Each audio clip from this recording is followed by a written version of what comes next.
Keeping Up with Jones, the Lonnie Jones podcast adventure. I am your host, Lonnie Jones. My wife Jackie and I moved to the city of Huntsville in 1986 for me to be a youth and family minister. I have been a minister since 1980. I have served in this community as a police chaplain assigned to a SWAT team since 1992, and I've been in private practice as a licensed professional counselor since 1998. I'm also an adventure educator and an avid outdoorsman. I dabble in rock climbing and I goof around with Brazilian Jiu-Jitsu. Our life has been full of many wonderful experiences and some just outright adventures. I used to write about those things in a little church bulletin article. So now instead of asking you to read those things, we're just going to talk about them in our podcast. And as we talk about them, we're going to talk about the facts. The facts lead to concepts, and the concepts lead to application. One caveat about the facts is, for the most part, we're going to tell you the facts just as they happened. But every now and then, we're going to tell you the way other people have told us they remember it happening with a little bit of embellishment. It's all good, clean fun and for educational purposes. Thank you for listening, and we hope you enjoy Keeping Up with Jones.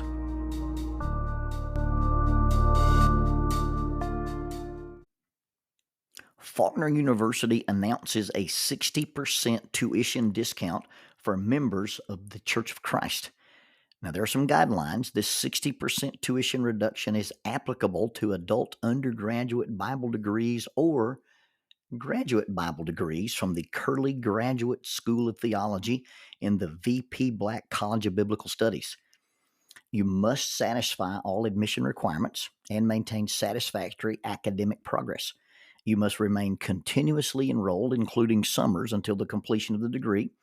You must provide a letter from an elder or minister, preferably on church letterhead, verifying that you're an active member of a Church of Christ congregation prior to your initial enrollment. This offer applies to adult undergraduate degrees such as biblical studies, youth and family ministry tracks, and it also includes graduate degrees. Those are the Master of Arts in Biblical Studies, the Master of Arts in Family Life Ministry, or a Master of Theology, and it also applies to the PhD in Biblical Studies. For undergraduate inquiries, please contact Adult Enrollment, 334-386-7140, 334-386-7140, or Adult Enrollment at Faulkner.edu. That is Adult Enrollment at Faulkner.edu. For graduate inquiries, please call 334-386-7539, 334-386-7539. Graduate enrollment at Faulkner.edu. That is graduate enrollment at Faulkner.edu. Faulkner University is a sponsor of Keeping Up with Jones, the Lonnie Jones podcast adventure.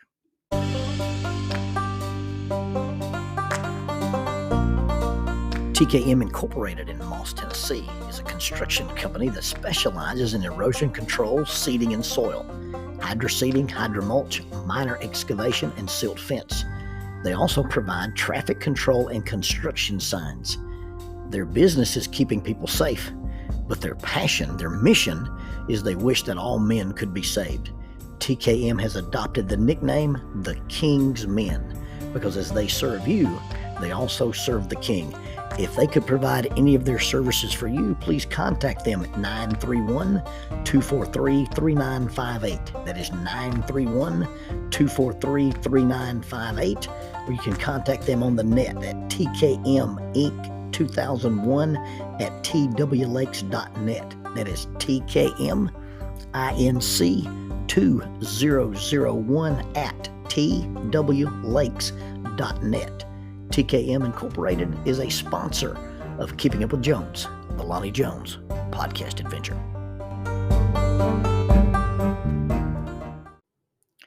The vest I was wearing said U.S. Marshal. And of course, I'm not a U.S. Marshal. I was with a U.S. Marshal, and we were hunting The Indiana Jones murderer. The crime had taken place when two men got into an altercation lubricated by adult libations.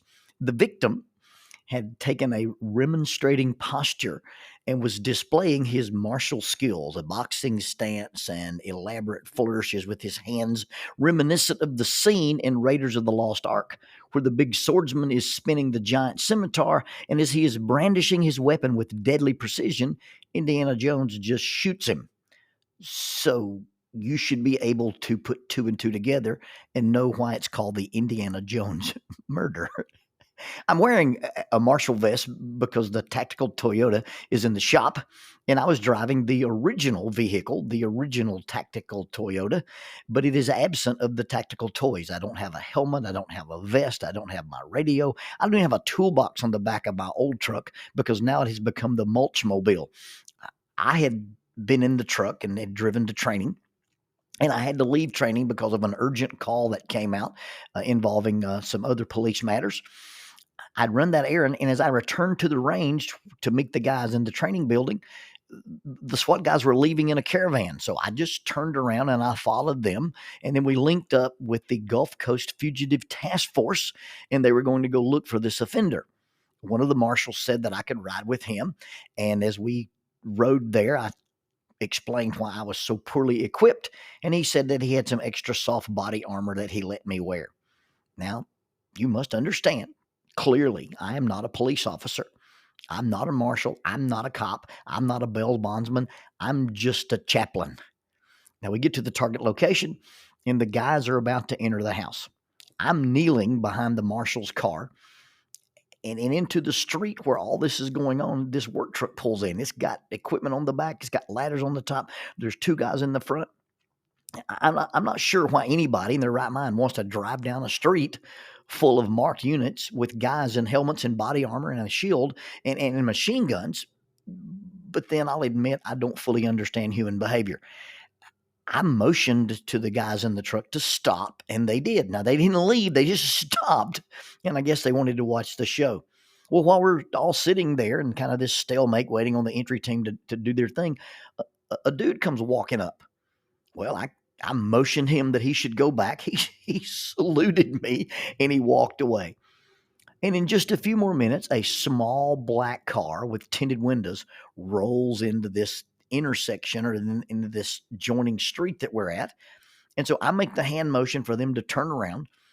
And they begin the process of navigating a 3-point turn with the police cars, the canine car, the work truck, and the marshal vehicle. They're trying to wiggle themselves out and go back the other way.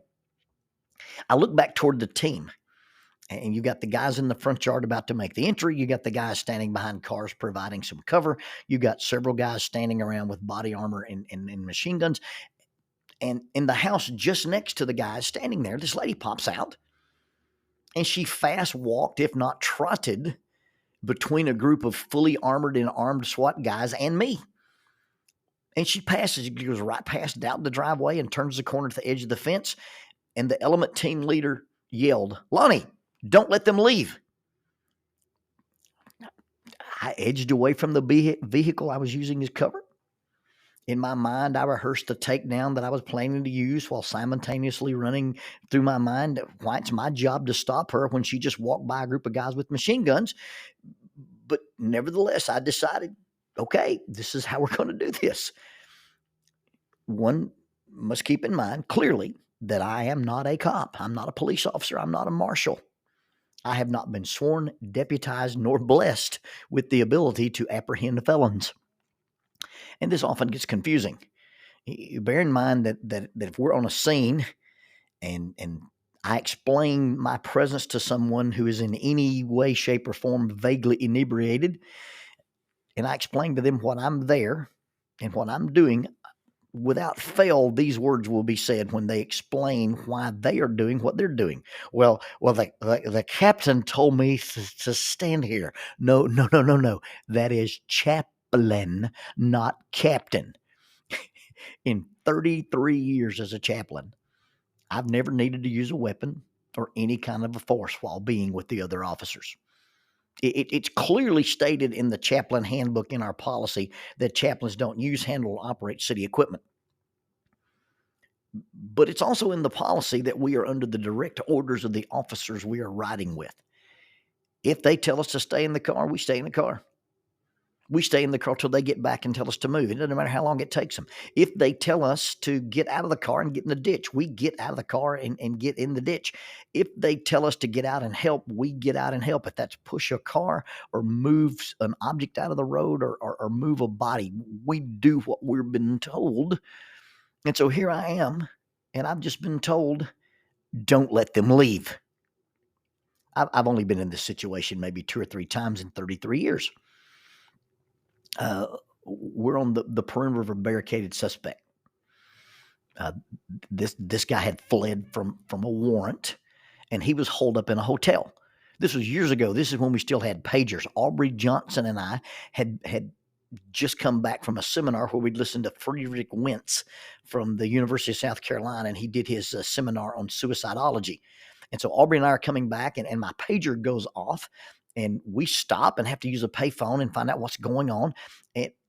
And so when we get into the Huntsville city limits, I switch places and let Aubrey drive, and I'm in the passenger seat, and we drive to this scene, and they recognize me and they see my ID. And so they let us go through the blockade. I roll out of my little car that I owned at the time, and Aubrey drives away. And so I'm standing here in this perimeter of this barricaded person, and in just a few minutes, Captain Nixon walks up to me. Captain Nixon is long since retired, but he walked up to me and he points out these 3 large individuals. They were standing at the edge of the crowd on the parkway, and he said, those 3 guys are relatives of the dude that's in there. Okay, thanks for the heads up. Don't let them in my perimeter. I'm sorry, sir. Don't let them in my perimeter. Sir, what do you mean? I mean, don't let them in my perimeter. So here I am, the unarmed civilian, and I've got these 3 very large dudes that may or may not want to come into this perimeter, and I've just been told by the captain of the Special Operation Division, don't let them in the perimeter. I really don't know what my options are. I walked over, introduced myself to the guys, pointed out that there's a McDonald's just up the street. It's cold outside. It's misting rain. Why don't we go in there and sit? And we can talk about what's going on. We can talk about that the police are there to keep everybody safe, including their relative. I'll buy them some coffee and we'll pray. And sure enough, they complied, and I was able to keep them out of the perimeter. On another occasion, an officer and I were on the scene of a very bad motorcycle accident. And we were for lack of a better term, we're at the morgue. And the deceased, the person who had passed away in the wreck was back there in parts. And her boyfriend came in. And he came down the hall and he wanted to see the body. And this was a body that no one should see. The officer with me had a very distinct northern accent, and I remember him clearly saying, "You don't let that man back there." The man in question was a very young, very large, very extremely fit individual, and he was not going to not be allowed to not go back there. And so he starts walking toward us, and the officer reiterated, "I said, don't let that man back there." And I'm kind of standing between him and the door and the young man, and I said, "Sir, what should I do?" I said, "Don't let that man back there." So I stood there and said, "Excuse me, sir, but my captain said not to let you back there." And he sort of bowed up and fronted me and said, "And who are you?" Most non-military people don't really know what a chaplain is, and so I felt like that might not be a good explanation. He seemed to be a little aggressive. He seemed to be a little irritated, and so I looked him dead in the eye and said, "I'm a servant of God." Now, not exactly Gandalf confronting the Balrog at Khazad-dûm, "You cannot pass. I am a servant of the secret fire, a wielder of the flame of Andor. The dark fire will not avail you, the flame of Udin. Go back to the shadow. You shall not pass." It's probably not the same dramatic effect, but when you look at a young man dead in the eye and go, "I'm a servant of God," they step off.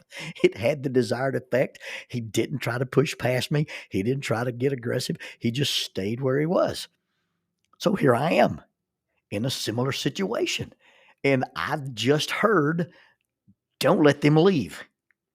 Now, maybe I'm a little bit emboldened by the new federal marshal vest that I'm wearing, and I'm ready to impede the progress of this small, well-dressed lady. Now, she's just walked by guys with guns, so I'm probably going to have to ruin that blouse. I mean, that silk blouse is not going to go well with this rear takedown I'm planning to do if she does not comply with what they've asked me to do. And I sure hope she doesn't have any of those ridiculously long pointed stiletto or mountain peak nails that becoming popular. I see everybody with these sharp pointed nails. Ladies, nobody wants to date a supervillain, okay? Fix your nails. Anyway, I'm not sure if my body language gave me away. I'm not sure if there was confusion on my face, but as I stepped out from behind the marshal's vehicle and sort of squared up as the lady was approaching me, Dave yelled, "Stop the Uber! It's her ride." Speaking of supervillains, this looks like a job for Captain Ridiculous. He wasn't telling me to stop the young lady. He was trying to get me not to let the car that I just told to turn around and drive away because it was her ride. You see, she'd walked by the SWAT cops and apparently he'd explained, "Hey, that's my Uber and I'm trying to catch it." Well, she could see that he was about to pull off. So she started running and the whole thing became a miscommunication because I saw her run by the cops and I heard the cops yell, "Hey, don't let them leave." And I thought he was talking about her, not the car. Well, I ran to the car finally, having been given proper understanding, and I flagged him down, and I even opened the car door for the young lady, and she ran to me, and she got in the car, and she said something explaining that it was her Uber, and she was very pleasant, not knowing she was mere moments away from being able to call Alexander Shannara. And my defense would have been, yeah, but they said don't let them leave. The lady was the only them that hadn't been told to leave. I told everybody, let's turn around. And she's the only person that hadn't been told leave. And I did what I did because of what they said is a very poor excuse for harmful, immature, reckless, or aggressive behavior. I did what I did because I misunderstood what they said is a very poor excuse for harmful, immature, reckless, or toxic behavior. I did what I did because I misunderstood what they meant by what they said is a poor excuse for harmful, immature, negligent behavior. I did what I did because I heard what I wanted to hear. I was listening for an excuse. I was listening for a reason. I did what I did because I heard what I wanted to hear is no excuse for justifying, explaining, or validating the reason or cause of my inappropriate response or behavior. I am not granted permission or authority to abandon what I know is right or say or do anything just because of what they said or that I misunderstood what they said or I misinterpreted what they meant by what they said. The fight really only starts when I respond in the wrong way to what was said. What was said doesn't really have the power to make me do or not do. I get to choose how I respond to what they said. I have the power to choose how I respond to how they said it. And I have the power to control how I react to what I think they meant, or why they meant it, or why they said it, or why I think they said it.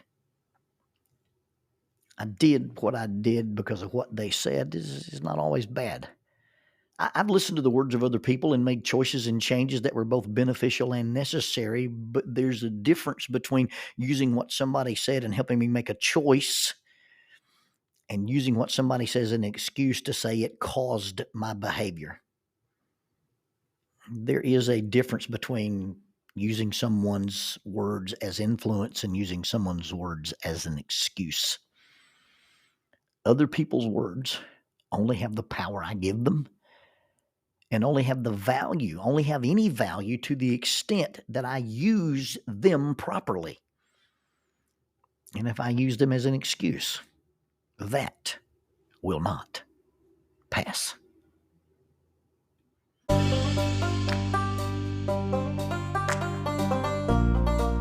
The mission of Heritage Christian University is simple.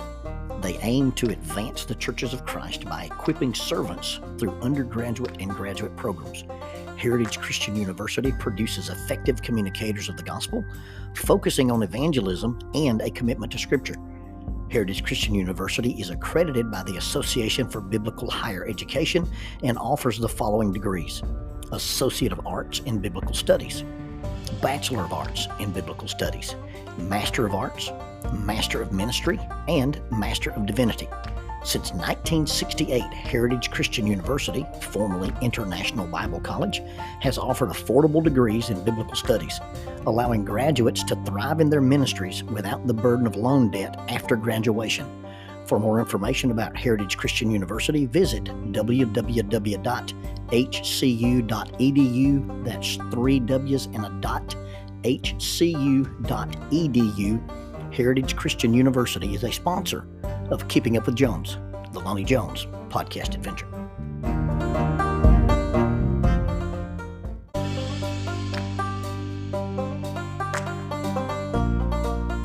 Using the tool of shortwave radio, World Christian Broadcasting literally covers the world every day with the gospel. They use 2 large curtain antennas. One is located in Anchor Point, Alaska, and the other in Madagascar.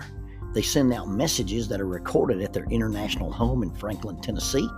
They make available 40 hours of broadcast every day. The broadcasts are made in English, Chinese, Russian, Spanish, Portuguese, Korean, English for Africa, and Arabic. They would love for your group to visit them.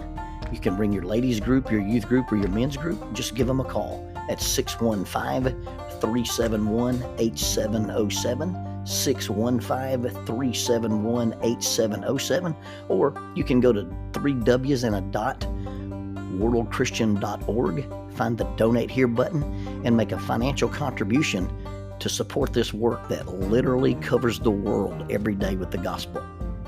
World Christian Broadcasting, in cooperation with Keeping Up with Jones, the Lonnie Jones podcast adventure.